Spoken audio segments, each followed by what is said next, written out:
I hear something, said Arsley. Something in the woods, said Hastings. Somebody's running, said Arsley. The earth is shaking, said Sydney. Maybe it's Burbank, said Stanley. Is today the big day? Said Sammy. Then Burbank came running out of the woods, carrying his torch. Let the Olympic Games begin, yelled Burbank, and everyone cheered. The deepest hole contest is about to begin, said Harold. The judge, are you ready, Kevin? Ready, Harold? Said Kevin. Are you ready, Kimberly? Said Harold. Raring to go, said Kimberly. And you, Mr. Chainsaw. What?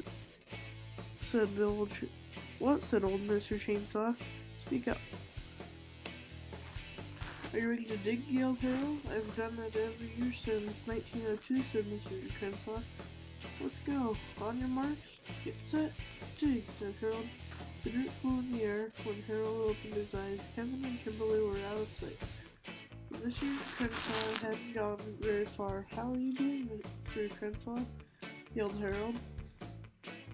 Don't bother me, said Mr. Crenshaw.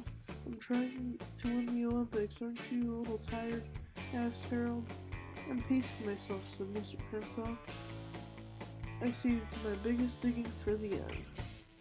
Harold put his ear to the ground. Who's ahead? Asked Clarence. Hard to tell, said Harold, but they're both way down there. Sounds like Kimberly might be a few yards deeper, said Clarence. Not by much, said Harold. This is very exciting. Soon everybody was listening. Kevin, go ahead. Kevin's ahead, said Doris. No, that's Kimberly, said Vince. How can you tell? Asked Lynn. They have different styles, said Doris, but which one is which? Said Lynn. Good point, Harold, said Harold. I'm dropping out, said Mr. Crenshaw. And poof. That's very sensible, said Mr. Crenshaw, said Harold. That's very sensible, Mr. Crenshaw, said Harold. I gave my best shot, and said Mr. Crenshaw. You can ask for more than that. The sound of digging got fainter and fainter. After a while, everybody stopped listening. They must be really far down, said Vince. I hope you're all right. They're all right, said Doris. Suddenly, Kevin appeared. Everybody clapped. Then Kimberly burst out of the ground. Everybody cheered. So Harold won. So Harold, who won? Said Vince. Well, said Harold. Not exactly sure yet. You're the judge, Harold, said Doris. I know, said Harold. Just be patient. He turned to Kevin. Can you tell me, Kevin, how deep you dug? Well, said Kevin, I dug for what I must have been several hundred miles through solid rock. Very tough, but I kept going. And then, said Harold, hot lava, said Kevin. I was at the center of the earth. That's when I turned back. The crowd clapped strong, and said Vince. Kevin's strong, brave, said Doris. Very brave, good distance, said Mr. Crenshaw. Harold turned to Kimberly. How deep did you go, Kimberly? Did you get to the hot lava too? Went right through it, Harold, said Kimberly. Wasn't it awfully warm, said Harold. Yes, but I was moving fast, said Kimberly. What did you come to next, asked Harold.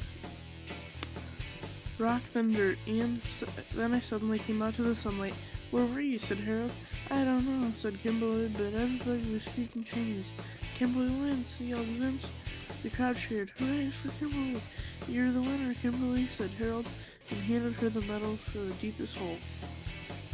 Too bad, Kevin, said Vince. I thought we were going to win. Maybe next year, said Kevin. I'm going to practice every day till then. Speed digging, said Vince. Dirt and rock. No, said Kevin, making up stories. For the all-Centennial High hurdle event, said Burbank. Yes. On your marks, get set, go, said Burbank. The snails moved ahead. Please hurry, said Burbank. I have a lunch date. Half an hour later, they were approaching the first hurdle. That hurdle looks high, said Sydney. And steep, said Sally. This won't be easy, said Sammy. Could you all stop talking about it? Just do it, asked Burbank. I'm almost to the top, said Stanley. Only a little further, and Stanley came sliding backward. That's slippery, said Stanley. You're slippery, said Sally. We're all slippery, said Stanley. Never mind, he's slippery, said Burbank. This is supposed to be a race. Hurry up. Who's next? Asked Sydney. Not me. Me either. Somebody, said Burbank. Please. Well, said Sydney. I'll give it a whirl. Sydney slithered down slowly up the hurdle. Now we're getting somewhere, said Burbank. Finally, Sydney reached the top. Good thing. Get going, Sid, cried Sonia. Nice climbs, called Sammy. How's the view, said Sid, called Sally. I don't know, said Sydney. I get dizzy if I look down. Keep moving, Sid, called Burbank.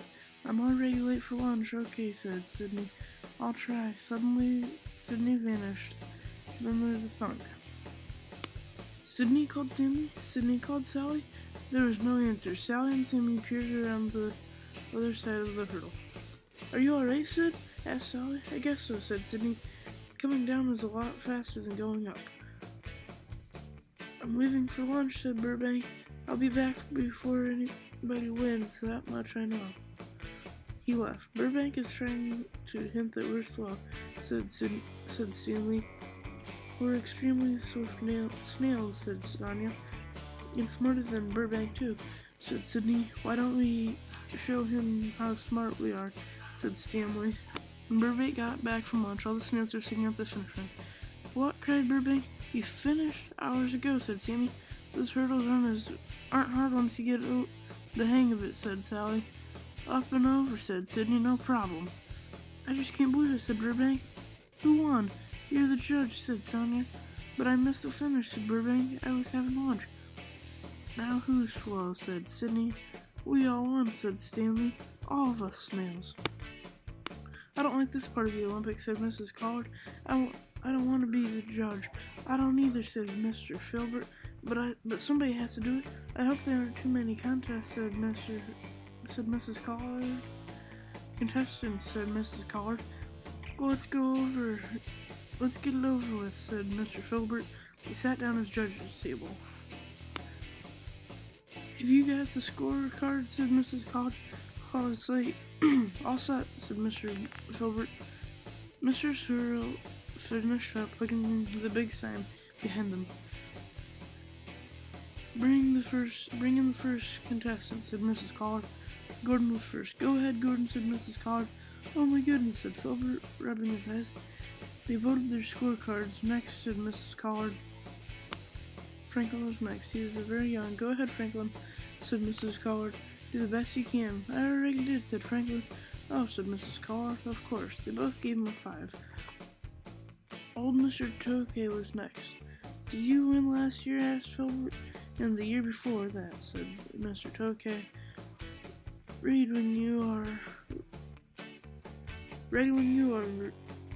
Anytime, Mr. Filbert. Brace yourself, whispered Mrs. Collard to Filbert. Mrs. Collard and Mr. Filbert shrieked. The scorecards went flying. Well, Mr. Tokay, how did I do? Well, there is no answer. Mr. Sorrel came by. Congratulations, Mr. Tokay, he said. Looks like you're still the champion. Thank you, said Mr. Tokay, and he went home. Ardsley and Hastings were heading for the river when they saw Walford looking sad. What's the matter, Wally? Said Hastings. Wish the Olympics were over, said Waldorf. I never win anything. How about the river cross freestyle, said Ardsley. Why don't you enter that? You're a good swimmer. We're going to do it, said Hastings. Come on along. Well, said Waldorf, I'll keep you company, but I don't know about the race. They came back to the riverbank.